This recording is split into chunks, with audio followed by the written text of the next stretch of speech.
2 ওভারে 71 রান, 12 বলের 11টিতে হাঁকিয়েছেন 6-এর মার। কোনো মোবাইল গেমিংস মনে হলেও বাস্তবে স্বীকৃত ক্রিকেটে ঘটেছে এমনটা।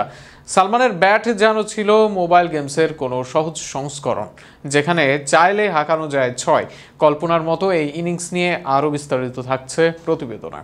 কেরালা ক্রিকেট লিগে শনিবার যেন দেখা গেল একেবারে রূপকথার ইনিংস। ভারতের 28 বছর বয়সী প্রথম শ্রেণীর ক্রিকেটার সালমান নিজের ব্যাট হাতে নামলেন কালিকট গ্লোব স্টার্সের হয়ে। প্রতিপক্ষ আদানি ত্রিবান্দ্রম রয়্যাল। ম্যাচের শেষ মুহূর্তে তিনি যা করলেন তা কেবল দর্শকদের নয়, পুরো ক্রিকেট বিশ্বকে বিস্মিত করেছে। ইনিংসের শুরুর দিকে তেমন ঝড়ো ছিলেন না সালমান। প্রথম 13 বল করতে পেরেছিলেন মাত্র 17 রান। তখনও বোঝা যায়নি সামনে অপেক্ষা করছে এক বিধ্বংসী অধ্যায়। ইনিংসের শেষ দিকে দ্বিতীয় ওভারে তিনি মুখোমুখি হলেন আইপিএলে খেলা অভিজ্ঞ পেসার বাসিল থাম্বের। একের পর এক শক্তিশালী শটে সেই ওভারেই 5টি ছক্কা হাঁকালেন বাঁহাতি এই ব্যাটার। শেষ বলে নিলেন 1 রান, যাতে স্ট্রাইক নিজের কাছেই থাকে। এরপর শুরু হলো আসল আতঙ্ক। শেষ ওভারে বল করতে এলেন অভিজিৎ প্রবীণ, আর সালমান যেন তখন আগুনে পরিণত।